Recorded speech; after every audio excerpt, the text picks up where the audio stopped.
E isso para que agora pela igreja a multiforme sabedoria de Deus se torne conhecida dos principados e das potestades nas regiões celestiais, segundo o eterno propósito de Deus, que Deus estabeleceu em Cristo Jesus, nosso Senhor.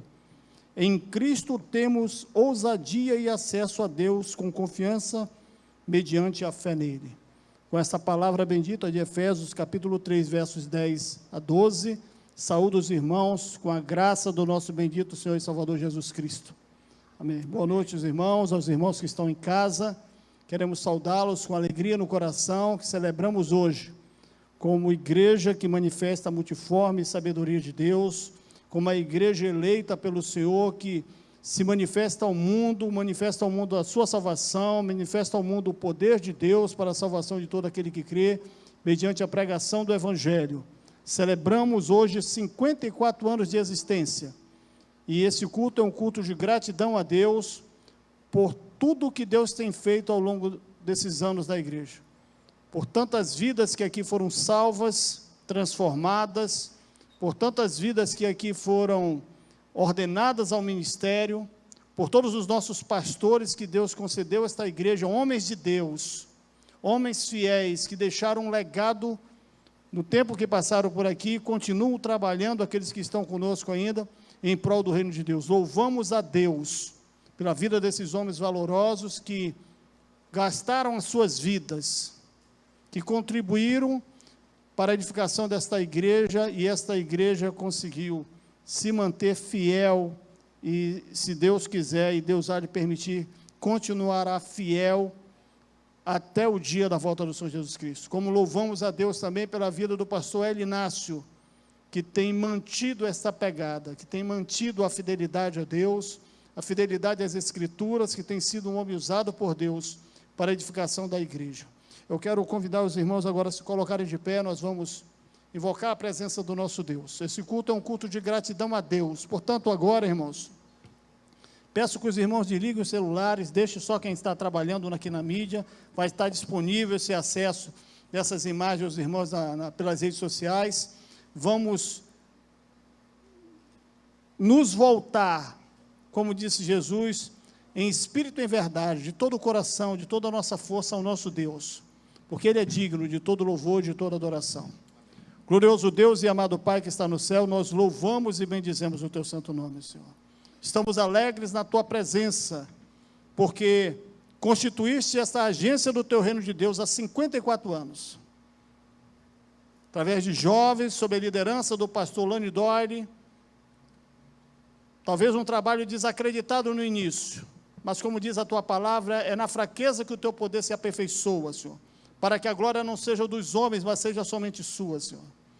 E o Senhor confirmou este chamado, com a vida daqueles jovens, com a vida das famílias que se congregaram aqui, ao longo desses 54 anos, de tantas vidas que foram alcançadas para o Teu reino, para a glória do Teu santo nome.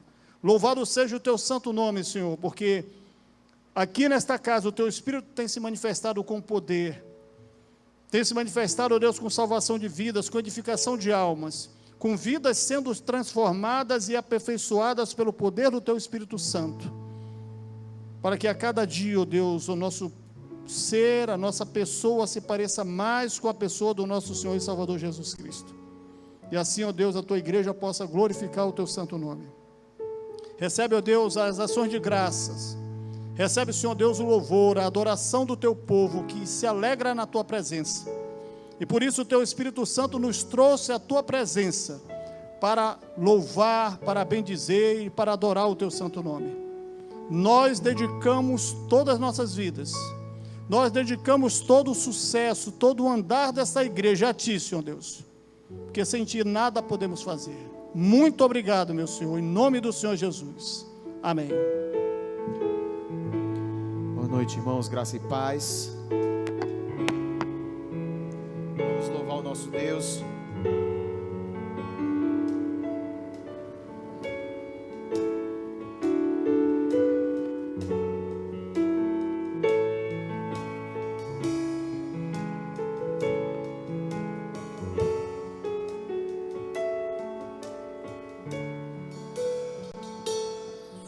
Tu reinas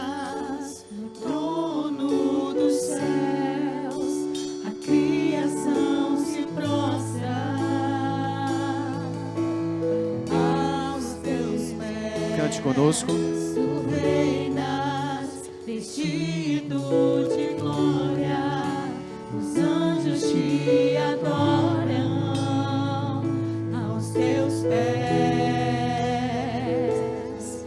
para sempre governarás,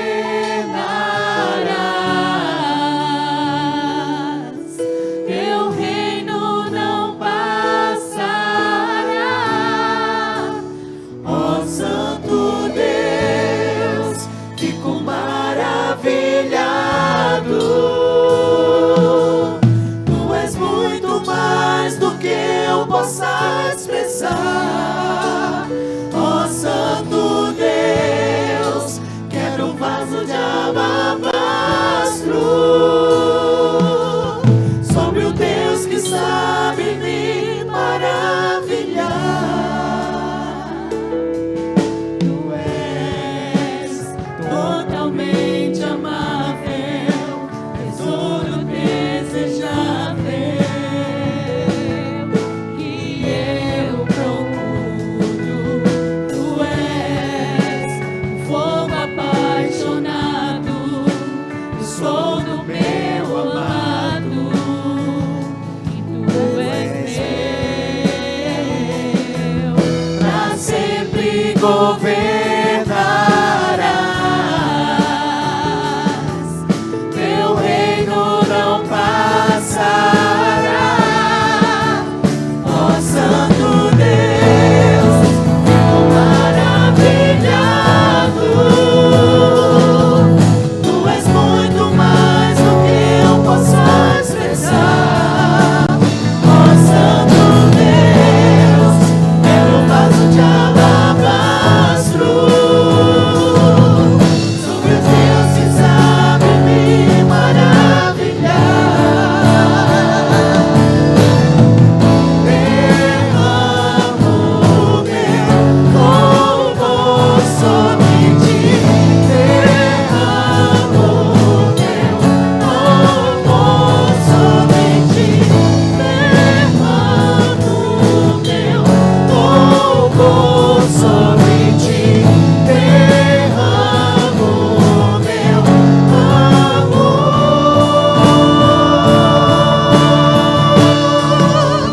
Ó Santo Deus, fico maravilhado. Tu és muito mais do que eu possa expressar. Ó Santo Deus, quebre o vaso de alabastro, sobre o Deus que sabe me maravilhar. Ó Santo Deus, fico maravilhado.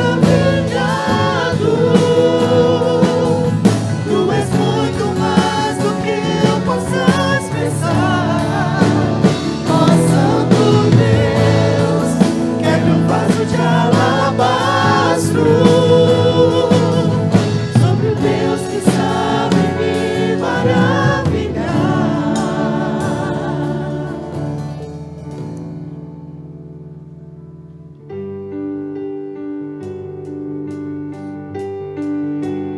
Com as palmas.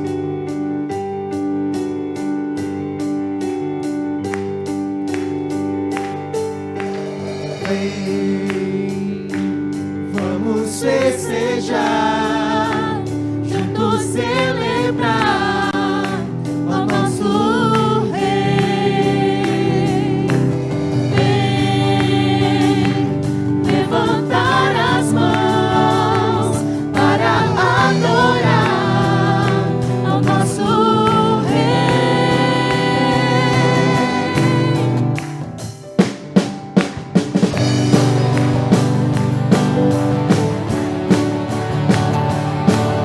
Hoje é uma noite de festa, de louvor e adoração, nosso Deus. Cante. Senhor Jesus, Viemos te encontrar, pra juntos te adorar, com devoção. Tu mereces o louvor que ouve-se hoje aqui. Tu és o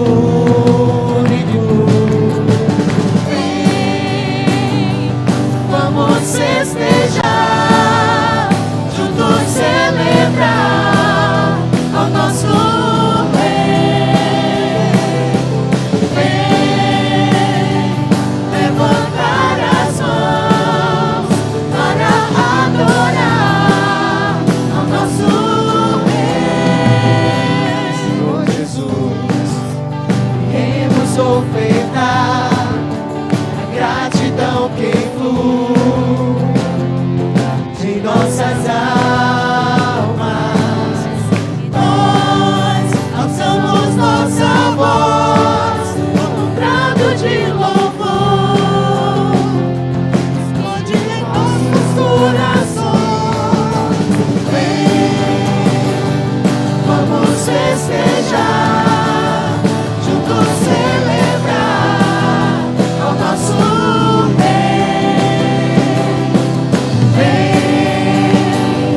levantar as mãos para adorar ao nosso Rei.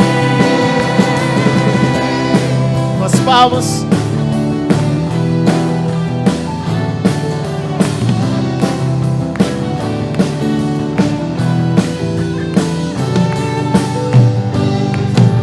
Todo ser.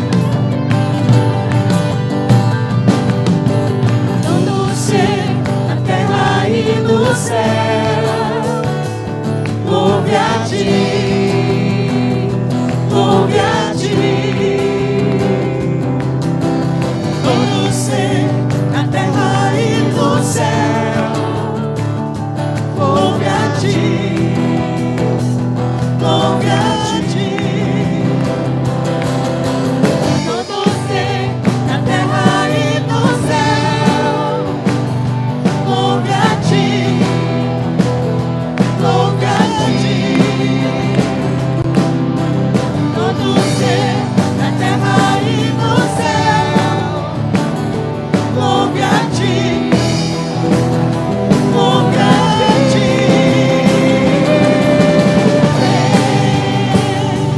Vamos festejar, juntos celebrar ao nosso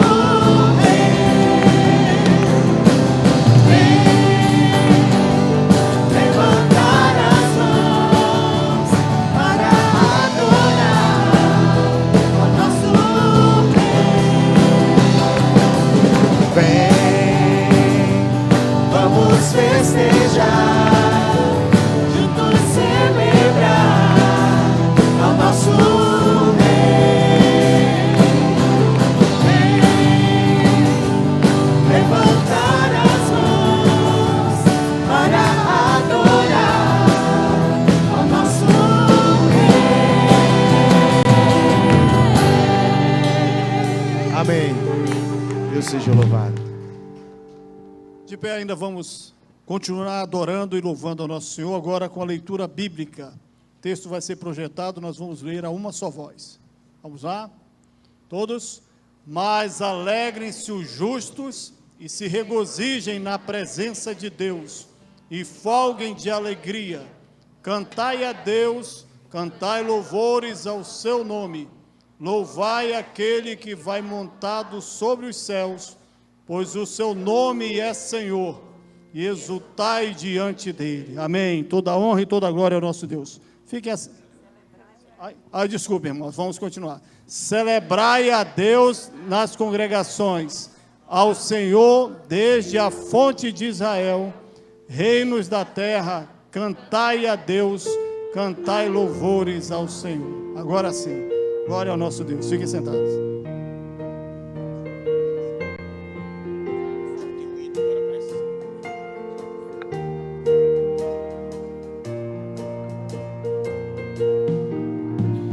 Perdão real vos entregou o Rei, a voz soldados seus, corajosos, pois de tudo defendei, marchando para o céu, com valor.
Meus irmãos, é uma noite festiva, é uma noite alegre, é uma noite de celebração. Por mais um ano que Deus concede a esta igreja, uma data comemorativa pelo 54º aniversário que Deus tem nos concedido. A verdade é que a história da igreja, ela sempre começa com muita luta. E durante toda a trajetória e do tempo que nós chegamos, com 54 anos de organização, temos poucas pessoas para contar essa história, né? Então, hoje nós temos aqui, eu acredito que apenas 2 membros, né?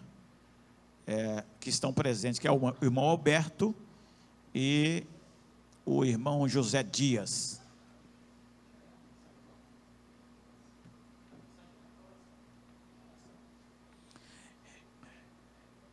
E a grande maioria está aqui depois dessa organização. Outros estão aqui 10 anos, outros estão aqui há 30 anos, como o Fred está há 30 anos, que é fruto desse trabalho, se converteu aqui, diácono nessa casa. A igreja tem uma história linda, mas a história da igreja não teria o brilho que ela tem, se não fosse você. Qual é a maior beleza que tem Manaus? Qual é a maior beleza que tem a Amazônia? São as árvores? Os bichos? Os belos rios? Não, na minha avaliação, a maior riqueza e a maior beleza que tem uma cidade é o seu povo. A maior beleza dessa igreja é Cristo em nós. Por causa de você, essa igreja está aqui hoje. Você faz parte dessa história.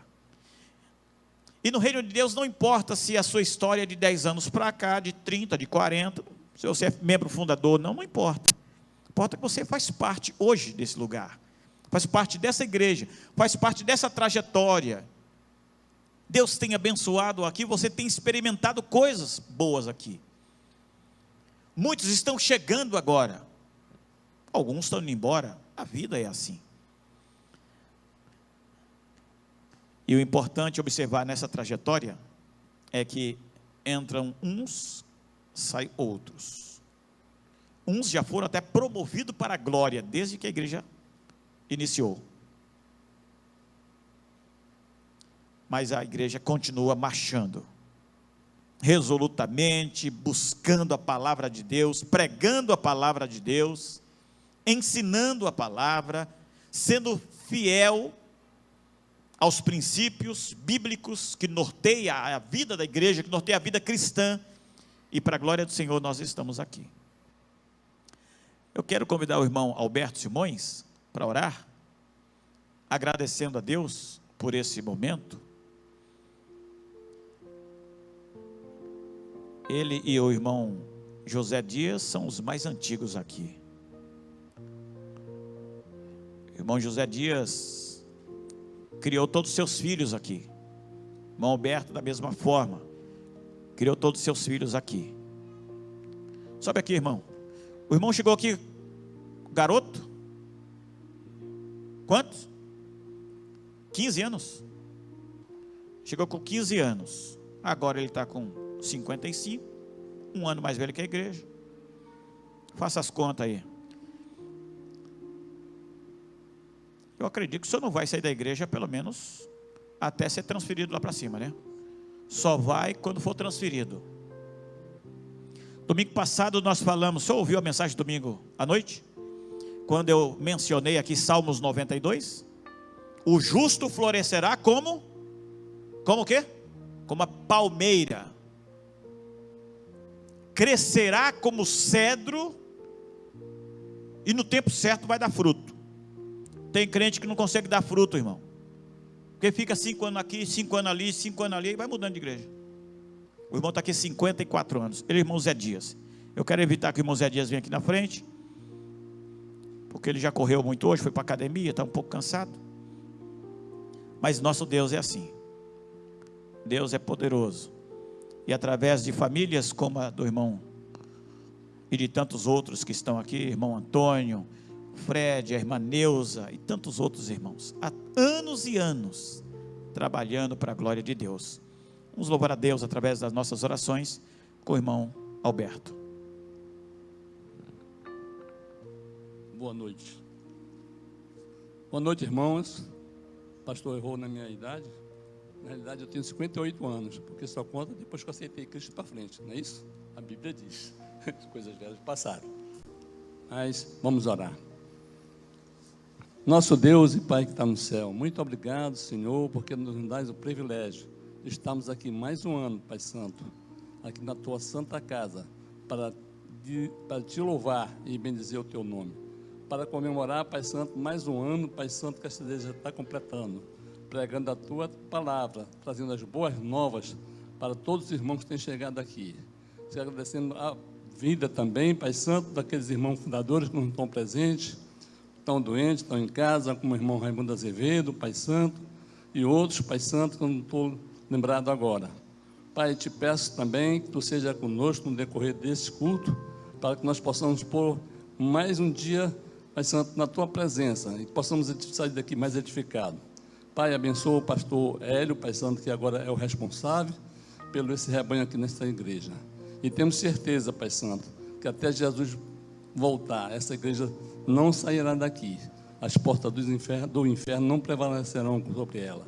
Pai, te agradecemos, Pai Santo, por todos que estão aqui, pelos familiares, Pai Santo. Te agradecemos também aqueles que estão doentes, não puderam vir. Te agradecemos também que está recuperando aqueles que estão doentes, Pai Santo, e que um dia eles possam voltar a congregar conosco. Seja conosco no decorrer dessa noite. Esta é a oração que eu te faço e te peço em nome de Jesus. Amém, Senhor. Obrigado, meu irmão. Irmãos queridos, nós vamos meditar hoje num texto muito conhecido. A igreja toda sabe de cor. Se puder, por gentileza, colocar no telão para mim.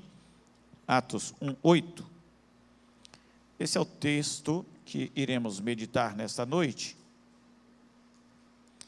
Eu não poderia deixar de falar desse tema numa data tão oportuna, numa data tão marcante na vida da igreja.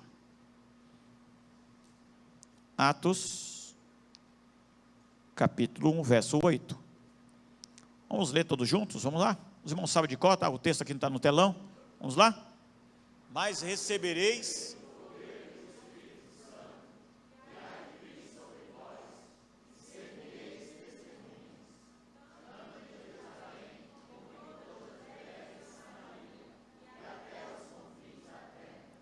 Amém. Texto maravilhoso. Eu particularmente tenho um testemunho para contar, pessoal, sobre esse texto. Eu me converti em junho de 1980, embora tenha nascido numa família cristã. Filho de peixe é peixe, mas filho de crente precisa ter a sua experiência pessoal com Jesus.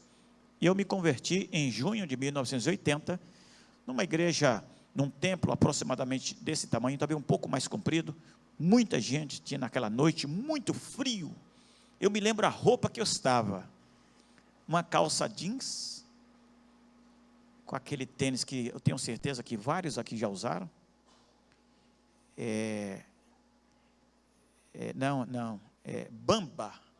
Bamba. E um palitozinho vermelho de 4 botões dourado que eu tinha. Uma noite de muito frio. E no meio de todo mundo eu levantei a mão, aquele menino magrinho, pequeno, com 10 anos de idade, levantei a mão. Foi no mês do meu aniversário. Eu me lembro que numa campanha missionária em 1986, fui batizado em 6 de dezembro de 81. Em 86 eu já tinha 16 anos, e aí o pastor fez uma pregação nesse texto. E fez um apelo missionário para aqueles que desejavam ser um missionário, ser um pastor, alguém que estivesse nas mãos de Deus para ser usado por Ele. Aquela noite, domingo eu levantei a mão e eu fui à frente, e ele grandalhão botou a mão na minha cabeça, e orou por mim, e na hora que acabou o culto, lá na porta, ele disse: você quer ser o quê quando você ficar adulto? E eu disse para ele: eu quero ser pastor. Entre 10 anos que eu me converti e os 16 não mudou muita coisa. Magrinho do mesmo jeito. E ele disse assim: estude, se esforce, Deus vai te levar longe. Guardei aquilo e fui embora. Realmente fui longe, né? De São Paulo para cá é bem longe, né? Quando eu consegui meu primeiro emprego, eu tinha sempre essa convicção de trabalhar, mas não perder o meu foco, que era servir a Deus. Em 1990, março de 1990, eu entrei no banco. Fui trabalhar no banco, bancário, aquela época era chique, né? E eu me lembro que meu primeiro talão de cheque, eu inventei de comprar uma pizza para poder usar a folha de cheque, ué. Menino novo, 18 anos, tinha que ter cheque, né? Tinha que usar, né? E eu lembro que eu criei uma assinatura, registrei no banco, e embaixo da assinatura eu colocava pequenininho assim, ó, Atos 1:8. Desde março de 2000, desde março de 90 até hoje, esse texto, ele vem como brasa viva ao meu coração. Esse texto, ele foi dito por Jesus. Na escrita aqui, na narrativa de Lucas, Lucas é muito preciso nas suas informações, e você percebe desde os primeiros versículos do livro de Atos. E Lucas coloca a narrativa de uma maneira tão extraordinária que, quando a gente começa a ler o livro de Atos, parece que a gente está vendo o cenário, a gente está vendo a situação. Jesus disse isso momentos antes de ser assunto ao céu. Os discípulos que ficaram com medo dos judeus, da perseguição, e se escondem numa casa, na casa de alguém, e recebem de forma inesperada a visita de Jesus ao ressuscitar. A Bíblia diz que Jesus passa pela parede, entra pela porta, sim, sem abrir a porta, rompendo aí a lei da natureza, né? Passando pela porta. E quando Jesus chega naquela sala, encontra os discípulos ali com medo, Jesus diz aos discípulos: paz seja convosco. E Jesus assopra sobre eles o Espírito. Jesus passa alguns dias ali e tal, e depois, quando ele está sendo assunto ao céu, os discípulos perguntam algumas coisas para ele, como por exemplo, os tempos, as estações, quando seria o fim dos tempos, quando ele voltaria, o que iria acontecer. E Jesus diz isso aqui para eles: mas recebereis o poder do Espírito Santo. Perceba que esse texto foi dito para os apóstolos, que eram homens convertidos, que eram homens que andaram com Jesus 3 anos. Mas os apóstolos precisavam ter essa experiência especial com o Espírito Santo. Eles tinham uma vida de caminhar com Jesus no ministério, vendo os milagres, vendo as ações de Jesus, vendo tudo o que estava acontecendo, mas precisavam de algo especial, precisavam de ser cheios do Espírito, precisavam ser cheios dessa unção, precisavam dessa presença extraordinária do Espírito Santo. E esse texto que eu quero conversar com os irmãos aqui nesta noite, é o texto que foi impresso no nosso editorial de aniversário. Nós escrevemos, colocamos ali. Está no seu boletim aí, de aniversário, que você deixou em casa, que eu vou mandar depois nos grupos da igreja.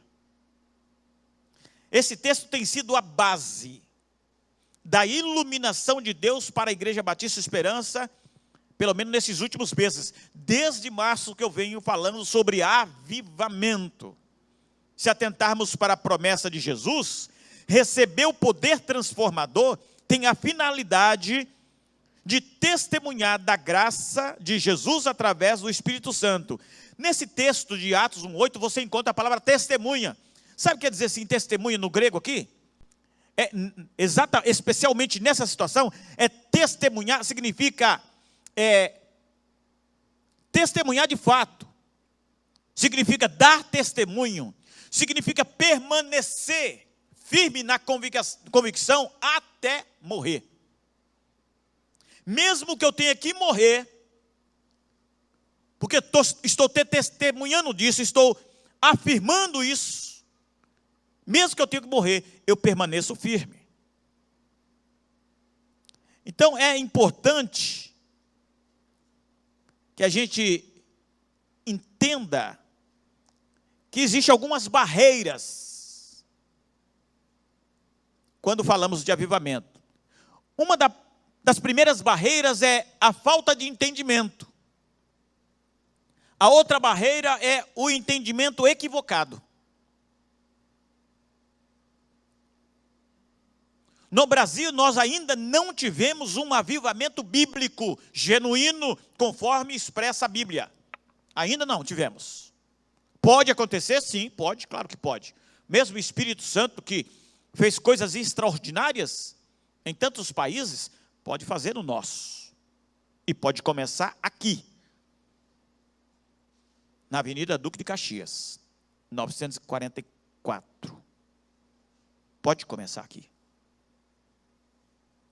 Depende de mim, depende da minha dedicação, depende da minha consagração, depende da minha busca pela santidade, da vida piedosa que eu desejo viver, depende dos nossos relacionamentos. Quando Deus começa a quebrar todas as barreiras que impedem a ação do Espírito Santo entre nós, então nós estaremos nos preparando de fato para receber essa poderosa visitação do Espírito. Não estou falando aqui de batismo no Espírito Santo.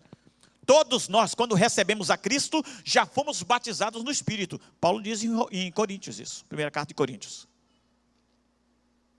Todo crente já tem o Espírito Santo, porque nós somos habitação do Espírito Santo, somos morada do Espírito Santo. Ele já habita em nós.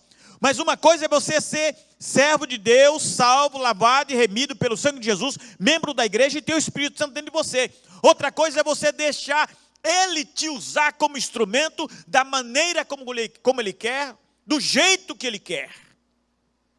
Não estou falando de um crente comum, estou falando de um crente extraordinário, cheio da unção, do poder. Como isso acontece? Através de duas vias: oração e Bíblia. Quando eu me alimento da palavra, essa palavra flui na minha vida como um rio, limpando toda a impureza que há dentro de mim, e eu sou um homem transformado, vivo, autêntico, vivendo o Evangelho de Jesus Cristo. E quando eu me debruço na oração, esse relacionamento com Deus me traz mais santidade, me traz mais relacionamento de intimidade com Deus. Eu consigo entender melhor os pensamentos de Deus, as ações de Deus. E a igreja precisa entender que avivamento não é barulho. Avivamento não é barulho. Avivamento também não é aquelas atividades que a gente faz na igreja. A igreja pode ter muita atividade, mas isso não significa avivamento, mesmo que seja atividades criativas, cultos, sabe, com músicas maravilhosas, sabe, banda tocando maravilhosamente bem, a igreja cheia. Isso não quer dizer avivamento. Há um equívoco pensar que onde há uma multidão, ali Deus está. Há um erro nisso. Nem sempre. Nem sempre.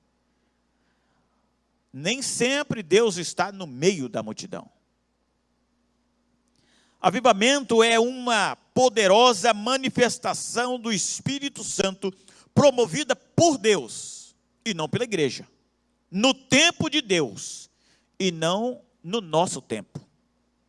O avivamento não está na agenda da igreja, o avivamento está na agenda do céu, é promovido por Deus no tempo dele. A igreja é o corpo de Cristo, e o Espírito é o Espírito de Cristo. Esse espírito é o espírito de perdão. Esse espírito é o espírito de arrependimento. Esse espírito é o espírito da compaixão, espírito da misericórdia, espírito de amor. É o Espírito Santo. Agora, Deus não vai derramar de forma extraordinária na nossa vida para que o avivamento aconteça, enquanto há entre nós irmãos que não se perdoam. Enquanto há entre nós luta como cabo de guerra, cada um puxa para um lado. Enquanto há entre nós aquela falta de misericórdia, de compaixão. Não tem jeito. Por isso é importante a gente entender que, como o avivamento é uma agenda de Deus, uma agenda do céu, está lá no caderno de Deus, quando Ele vai fazer, aonde vai fazer, como Ele vai fazer. O que cabe a nós é fazer o quê? Nos preparar para esse dia. Limpando a nossa vida, tendo uma vida de comunhão, uma vida santa. Vida de santidade, irmãos. Se eu fosse resumir aqui, com uma palavra eu diria que vida de santidade é uma vida separada. Uma vida exclusiva para Deus. Separada para Deus. Separada do pecado, separada do ódio, da mágoa, do vício, separada de todo tipo de pecado, da mentira, separada da pornografia, separada daquilo que é duvidoso, sabe aquele negócio que a gente, é uma meia verdade. Vida de santidade é uma vida separada de todas essas coisas.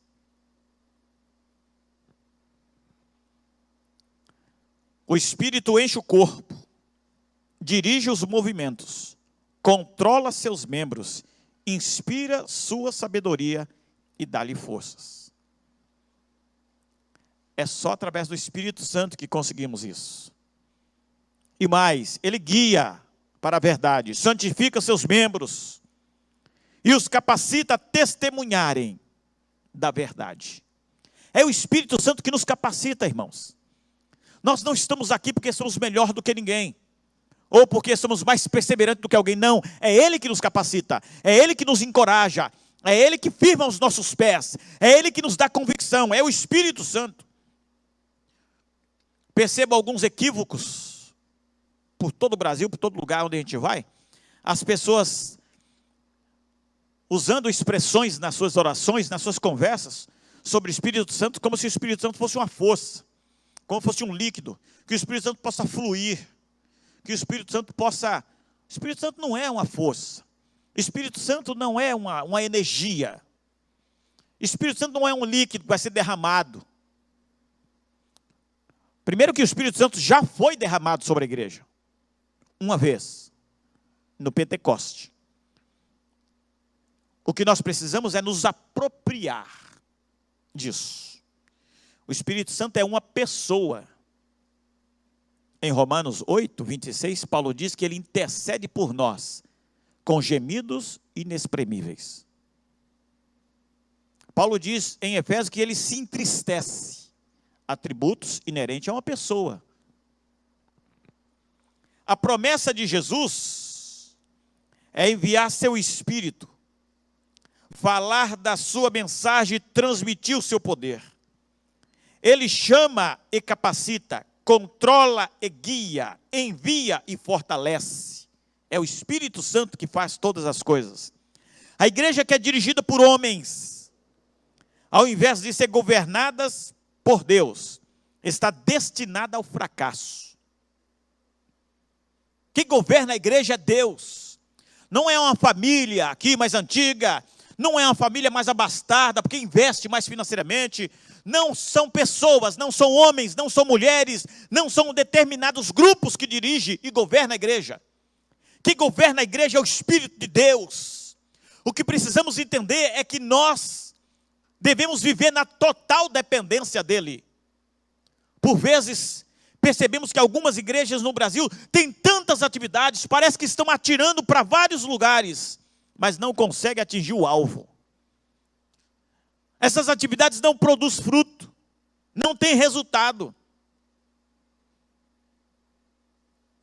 Paz, meus irmãos, mas nessa pandemia, em 2020, nós temos igrejas no Brasil que foram literalmente dizimadas, fechadas. Sabiam disso? Não vou mencionar nomes aqui, porque nós estamos aqui ao vivo, né? Mas muito triste isso. Igrejas que foram literalmente fechadas. Os crentes debandaram, cada um foram para um lado e lacraram as portas. Certamente esse povo não estava sendo dirigido por Deus. O personagem de um pastor americano, ele disse que existem 3 princípios vitais para uma organização se manter viva e operante. 3 princípios primordiais, vitais, para uma organização se manter viva e operante. Isso pode se aplicar a uma empresa, isso pode se aplicar a um projeto social, e especialmente para a igreja. Esses princípios são: estabelecer alvo. Se a igreja não tiver alvo, meu irmão, nós vamos ficar aqui batendo, malhando em ferro frio, e não vamos produzir nada. Estabelecer alvos. Satisfazer necessidades. Será que nós estamos satisfazendo a necessidade do povo dessa cidade?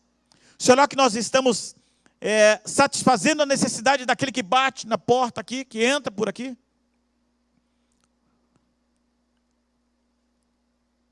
Estabelecer alvos, satisfazer necessidades e manter a simplicidade. Tem instituições que são tão complexas que não dá para fazer parte dela. A igreja precisa ser coisa simples. Nós não precisamos inventar nada. Tudo o que precisamos está aqui. Tudo o que precisamos, todo alimento que necessitamos, toda direção que precisamos está aqui, na Bíblia Sagrada, na palavra de Deus, palavra revelada, palavra suficiente, palavra santa, bendita. Essa palavra, ela é bússola para quem está perdido, ela é âncora para quem está sem governo, para quem está descendo de rio abaixo. Essa palavra é lâmpada para os nossos pés, ela é martelo que esmiuça, quebra o mais duro coração. Essa palavra é alimento que sustenta, que nutre a vida de todo aquele que está com fome. A palavra de Deus é cajado. Ela resgata aquele que está caído no mais lamaçal do pecado, mais profundo poço que você estiver. Essa palavra é cajado, ela consegue te resgatar, porque o evangelho é o poder de Deus. Essa palavra é vara para corrigir todos quantos estão no erro. Essa palavra é a palavra que nos sustenta. A igreja existe aqui há 54 anos por causa da palavra, por causa do evangelho. O evangelho que é o poder, o evangelho que transforma, o evangelho que salva, o evangelho que dá vida eterna, o evangelho que abre os nossos olhos. Esse evangelho nos tira das trevas e nos traz para a luz. É esta palavra, não é a minha palavra, não é a palavra de um grupo aqui da igreja, não é a palavra de um professor da EBD, de um diácono mais antigo, é a palavra de Deus. Ela é a coluna que norteia, que dirige, que governa, que ensina, que alimenta a vida da igreja. Se não for pela palavra, irmãos, nenhum de nós estaríamos aqui. Nenhum de nós. É a palavra. Esses princípios parecem ser bem simples. E na verdade são. Mas às vezes aquilo que é tão simples, a gente negligencia e não cumpre. O ministério bem preparado no seminário, mas sem o poder do Espírito Santo, não opera milagres. Não adianta você ter diplomas, não adianta você fazer o seminário no Sebaem agora e fazer pós-graduação, aonde você mais quiser, no seminário mais renomado que você possa imaginar. sem o poder do Espírito, você não consegue ter êxito. A igreja pode multiplicar suas ações e grupos de trabalho, mas se negligenciar a oração, será inventiva, barulhenta, ativista e empreendedora. E trabalhará em vão e gastará suas energias no vácuo, no oco. Vai trabalhar e não produzir nada. Por quê? Fez sem a direção do Espírito Santo. Meus irmãos, a obra do Senhor não pode ser feita na nossa força, não pode ser feita nas ideias da nossa inteligência, do nosso intelecto, da nossa sabedoria humana. A obra de Deus tem que ser feita no poder do Espírito Santo, para a glória de Deus. Quantas vezes você mesmo deve ter testemunho nessa natureza, de coisas que você jamais imaginou fazer, você foi lá e fez, foi um sucesso, foi uma bênção para a sua família, foi uma bênção para a sua vida. Por quê? Porque o Espírito Santo te conduziu.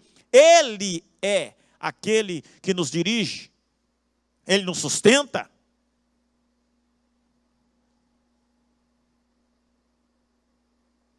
Não oramos o bastante para desfrutarmos de um avivamento. Nós desistimos fácil da oração. E uma coisa que eu vou focar nessa igreja é a vida de oração. Se você, meu irmão, eu gostaria que você gravasse isso nessa noite. Como é que nós identificamos que estamos frios espiritualmente? É quando perdemos o desejo ardente no coração de orar. E às vezes oramos de forma mecânica. Oramos com aquelas frases prontas, pedindo as mesmas coisas, falando sempre os mesmos dizeres. Identificamos um crente frio quando ele perde o desejo de orar. Identificamos um crente frio quando ele perde essa chama de investir um tempo ali, meia hora, 40 minutos, 1 hora por dia em oração com Deus. Identificamos um crente frio na fé quando ele não tem mais desejo, fome de conhecer de Deus através das Escrituras. Ele geralmente lê um salmo, onde há uma promessa ali rapidinho, e ele às vezes passa um dia inteiro, não consegue ler um texto bíblico. Isso é sinal de que você está frio na fé. E um detalhe, uma brasa não esfria em 1 segundo. Não. Nenhum crente vive uma vida espiritual equilibrada num dia e amanhece frio na fé. Não. É um processo. O esfriamento espiritual é um processo que vai paulatinamente aumentando, de maneira que você não vai nem perceber quando você estará numa vida fria espiritualmente. Oramos muitas vezes com aquela atitude assim: o que vier está bom. Eu vou orar e assim, nós temos que orar até invocar o nome de Deus, até incomodar os céus, até a nossa taça lá se encher com as nossas lágrimas e Deus olhar para você. E eu já disse aqui, volto a repetir, não são as nossas orações que vão determinar aquilo que Deus vai fazer ou não. Não é isso. Não é a nossa oração que vai determinar o que Deus vai fazer. Não é a nossa oração que vai determinar o que vai acontecer. O que vai acontecer, o que será feito, vai acontecer debaixo da soberania, do poder, da ação, da vontade soberana de Deus, e não minha. Mas Deus me dá o privilégio de orar para ser participante da sua obra e do seu reino. E muitas vezes nós deixamos tudo por acaso, né? Bom, o que acontecer está bom. A oração, meus irmãos, volto a repetir aqui, é choro. Oração é trabalho. Oração é dor. Quando demonstrarmos compromisso sério com a oração, Deus mudará tudo em nossa família. Deus mudará tudo na nossa igreja. Deus mudará tudo no nosso país. O termômetro da vida de poder de uma igreja é o culto de oração. O dia que a gente estiver aqui, pelo menos, para começar a desfrutar de um orvalho de Deus, o dia que a gente tiver metade da membresia na igreja orando, a gente vai começar a experimentar de um orvalho, de um chuvisco. Porque nós temos muita disposição para fazer tanta coisa na vida, mas nós não temos a mesma disposição para a oração. E eu tenho saudade daquele tempo, de alguns costumes que a gente precisa voltar. Por exemplo, começou o culto, está orando, a igreja está orando, ou está lendo a Bíblia, quem chega atrasado não entra, fica do lado de fora, esperando passar esse momento da oração e da palavra. Sabe como é que eu entendo isso? Reverência.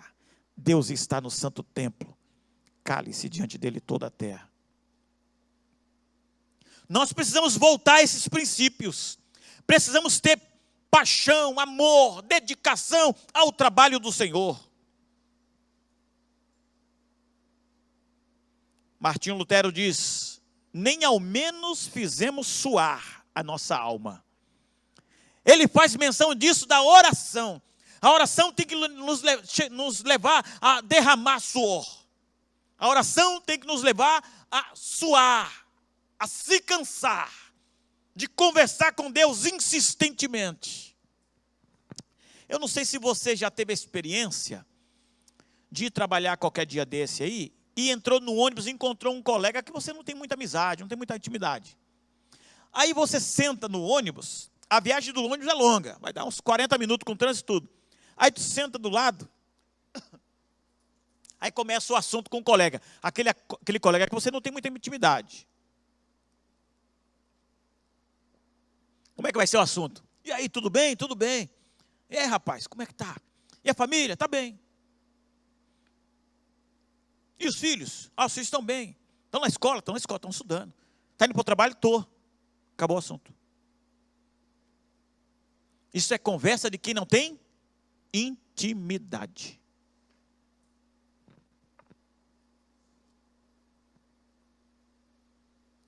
Infelizmente tem crente assim. Não tem intimidade com Deus. E na hora da conversa com Deus, a oração não passa de 2 minutos. Não passa de 5. Não precisamos do Espírito Santo para organizar cantina, sem desmerecer os trabalhos da cantina.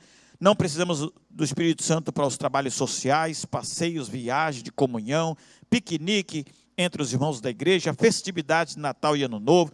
Não precisamos do Espírito Santo para isso, sem desmerecer nenhum trabalho.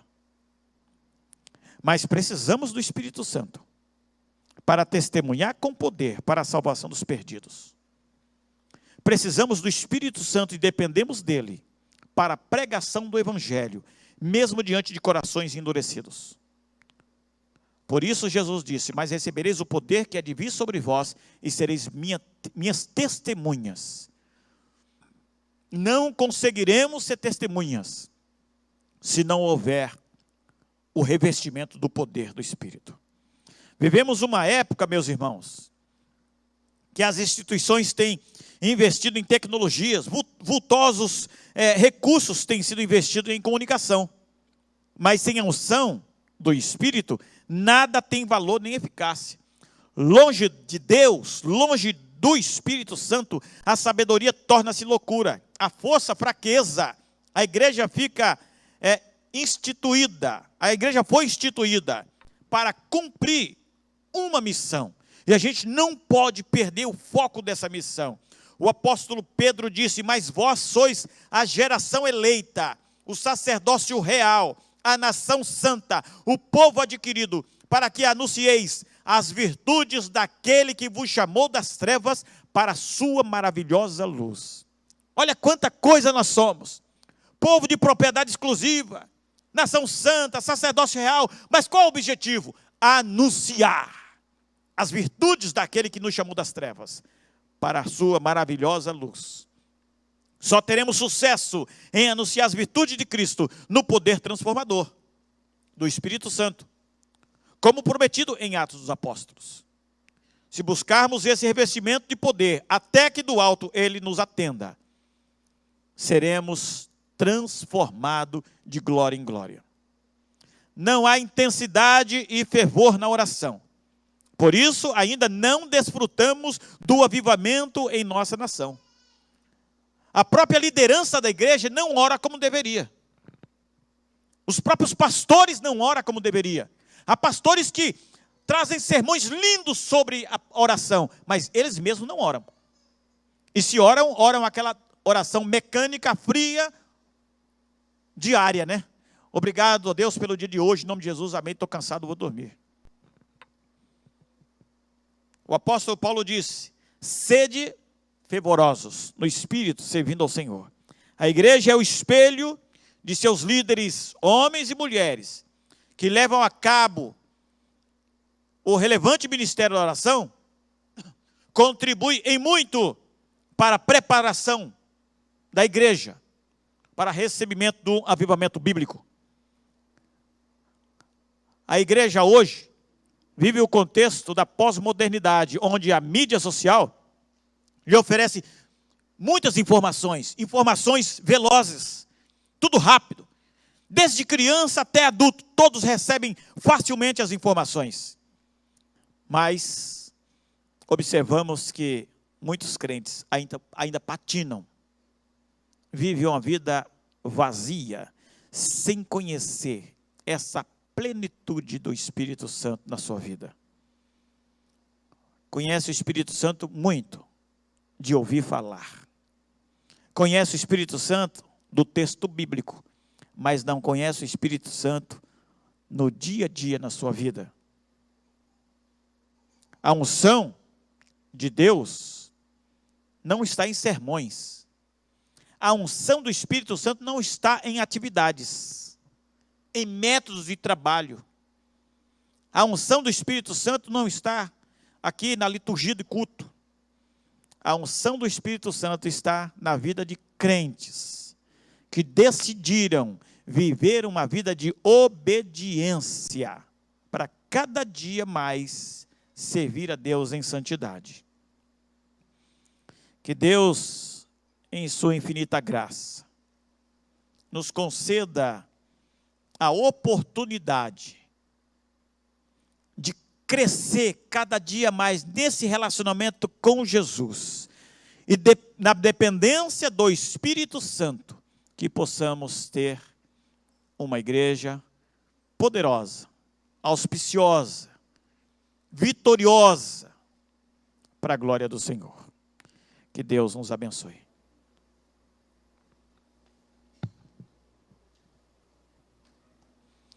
Nós vamos para o momento da ceia, e eu quero convidar os diáconos, por gentileza, e as diaconisas que vão nos auxiliar.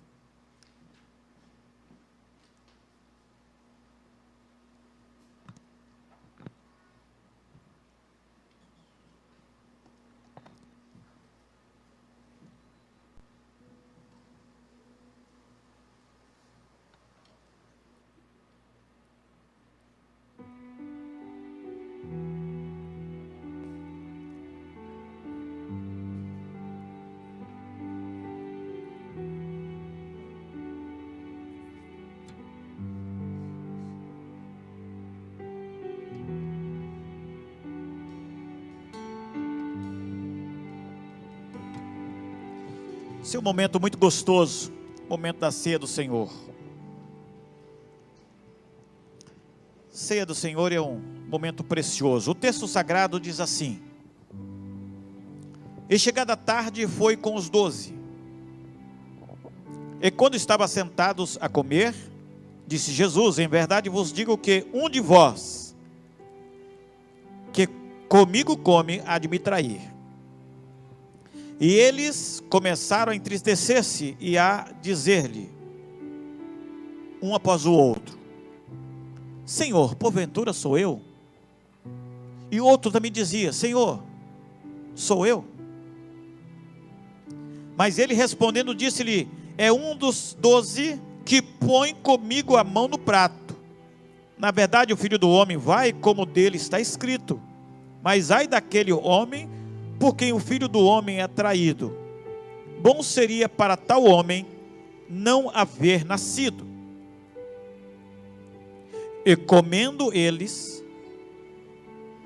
tomou Jesus o pão e abençoando-o, e partiu e deu-lhe, e disse: tomai e comei, isso é o meu corpo.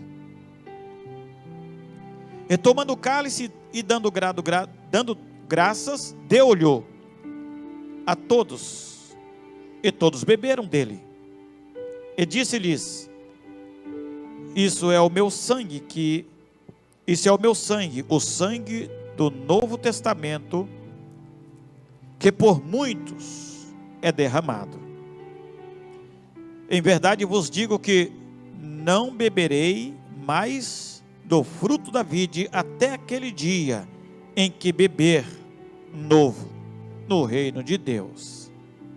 E tendo cantado um hino, saíram para o Monte das Oliveiras.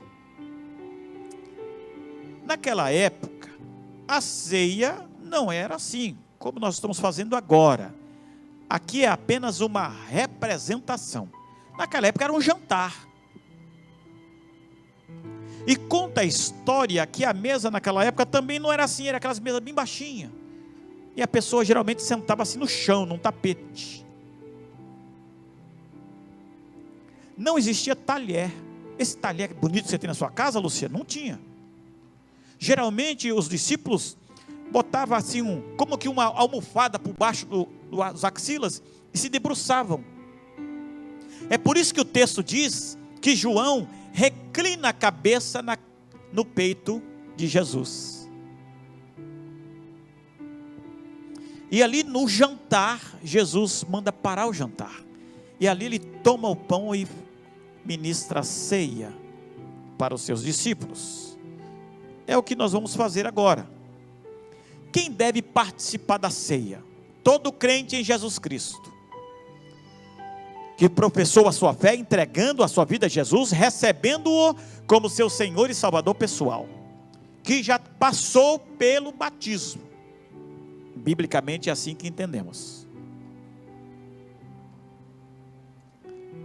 Paulo, ensinando a igreja, ele diz que nós devemos examinar a nós mesmos, e comer do pão e beber do vinho.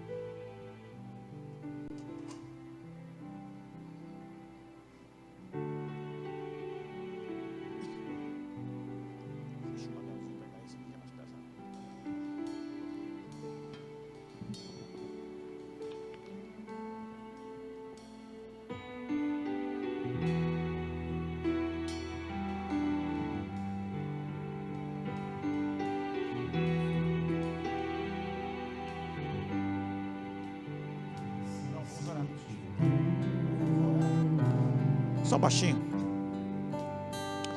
Obrigado, Senhor, por esse momento tão precioso da ceia do Senhor. Deus bendito, o pão e o vinho representam o sangue e o corpo de Jesus, e para nós é um privilégio poder participar desta mesa. Ó Deus, nos dá condições de participar dessa mesa de maneira legítima, adorando, bendizendo, glorificando o teu nome. Muito obrigado por tudo que tem feito por nós. Obrigado por Jesus, que morreu na cruz para nos salvar. Bendito seja o teu nome, ó Deus. Perdoe os nossos pecados. Somos gratos por todas as bênçãos. Em nome de Jesus. Amém.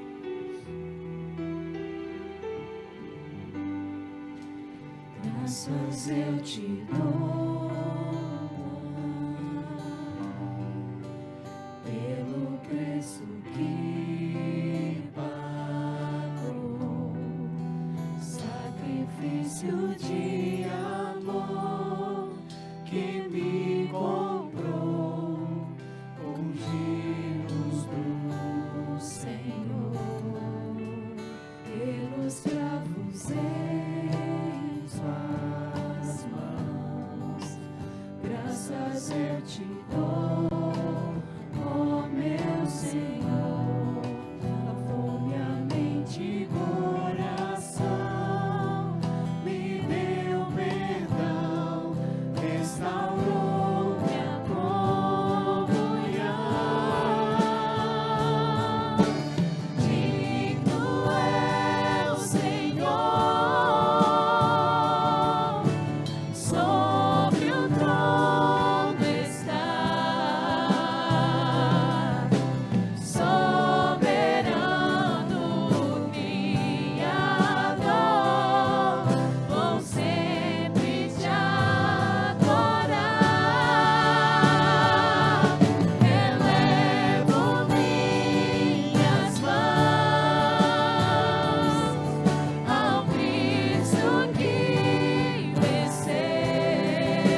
Todos devidamente habilitados para participar receberam? Se alguém não recebeu, por gentileza, se manifeste que um diácono vai levar. Todos receberam? Vamos colocar de pé, irmãos. O texto sagrado diz: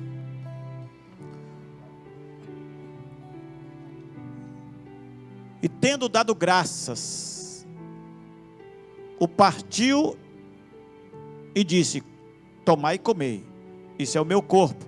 O corpo de Jesus foi partido, foi moído em nosso lugar. O pão que representa o corpo de Jesus foi ferido, machucado, lá na cruz do Calvário, por causa do meu e do seu pecado. Falar da ceia é falar do perdão. Falar da ceia é falar do amor, de um amor incondicional, de um amor incomparável, que é o amor de Jesus.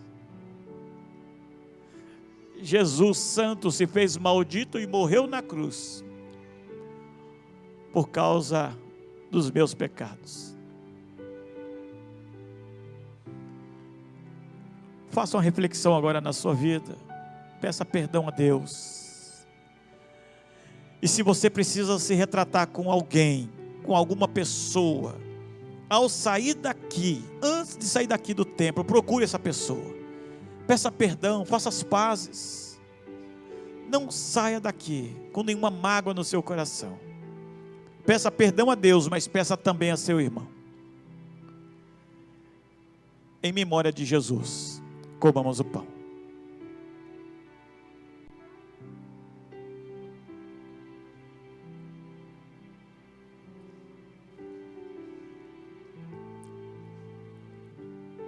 Semelhantemente, depois de cear, tomou o cálice e, tendo dado graças, deu aos discípulos e disse: bebei dele todos. O vinho, que na verdade nós fazemos como um suco de uva, representa o sangue de Jesus.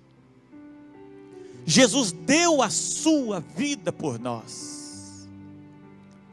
Jesus derramou o seu sangue na cruz do Calvário por nós. Ô irmãos,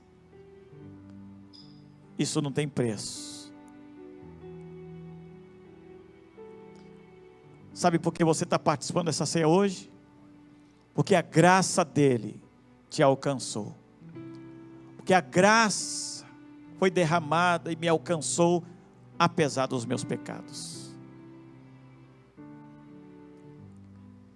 Em memória de Jesus, bebamos o cálice.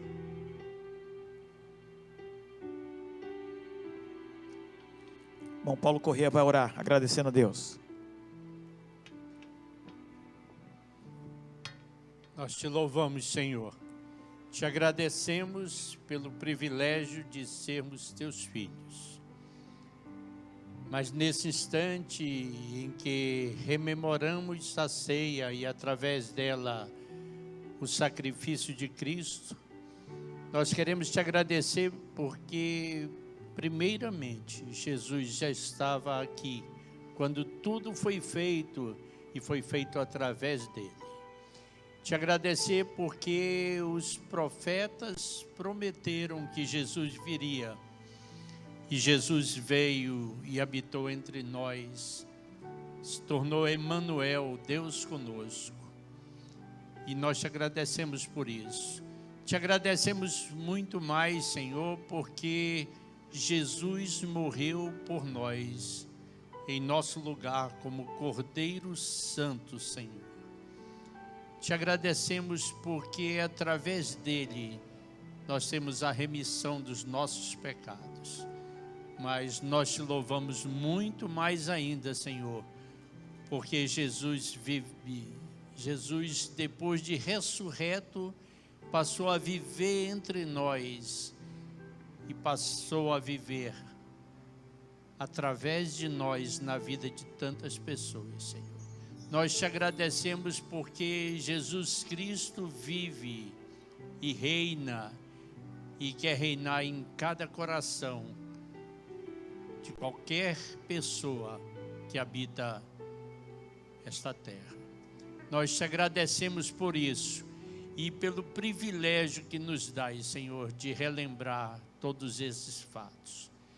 Nesse instante em especial, te agradecemos pela organização dessa igreja. 54 anos atrás, Senhor. Te agradecemos pela liderança que sempre teve através de Ti, através dos Teus servos pastores. Te agradecemos porque muitos de nós tivemos o privilégio de conhecer cada um deles e privar de sua amizade. E te pedimos agora, Senhor, que Tu possas fazer com que nós possamos ser testemunhas Tuas, onde quer que estejamos. Nós somos a Tua igreja espalhada não só por essa cidade, estado ou país, mas no mundo inteiro. Nós te agradecemos porque Tu nos dás um campo, Senhor, de influência e que nós precisamos como testemunhas Tuas, tanto em Jerusalém, Judeia, Samaria e até os confins do mundo. E podemos dizer, tanto em nosso lar, em nossa vizinhança, em nosso local de atividade profissional ou de estudos, na influência que nós podemos ter nesse mundo por todos os cantos, Senhor, que nós possamos cumprir esse propósito que é determinado por Ti em nossas vidas, e que a beleza de Cristo se veja em cada um de nós, e que a Tua igreja possa continuar durante todo o tempo que Tu tens determinado para ela, até que a volta de Jesus se faça presente. Essa é a nossa oração, agradecidos e contritos, em nome do nosso Redentor, a razão da esperança que há em nós. Amém.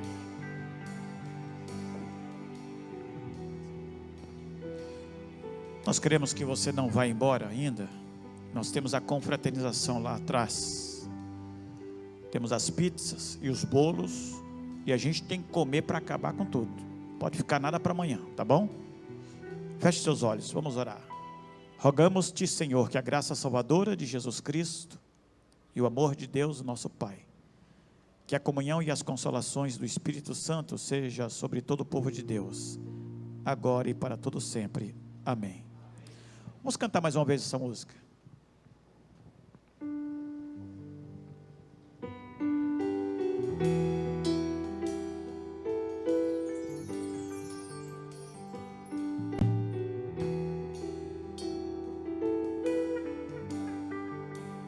Graças eu te dou, Pai, pelo preço que pagou, sacrifício de amor que me comprou, ungido do Senhor, pelos cravos em suas mãos. Graças eu te dou, ó meu Senhor, lavou minha mente e coração, me deu perdão, restaurou minha comunhão. Digno é o Senhor, sobre o trono está, sobre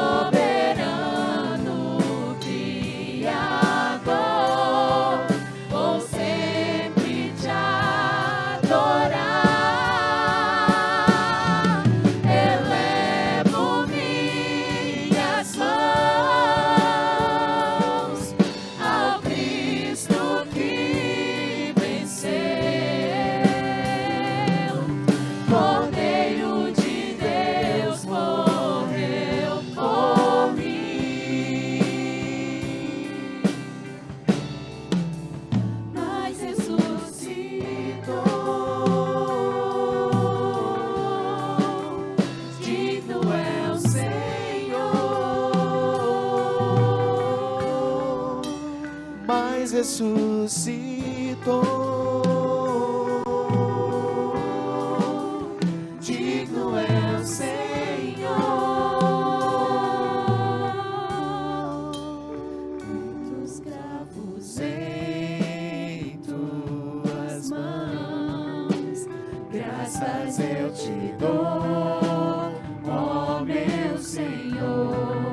Lavou minha mente e coração, me deu perdão, restaurou minha comunhão. Digno é o Senhor, sobre o trono está, soberano Criador, vou sempre te adorar. Elevo minhas mãos ao Cristo que venceu, Cordeiro de Deus morreu por mim, mas ressuscitou.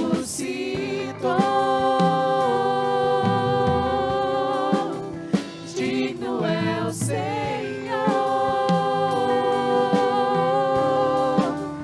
mas ressuscitou.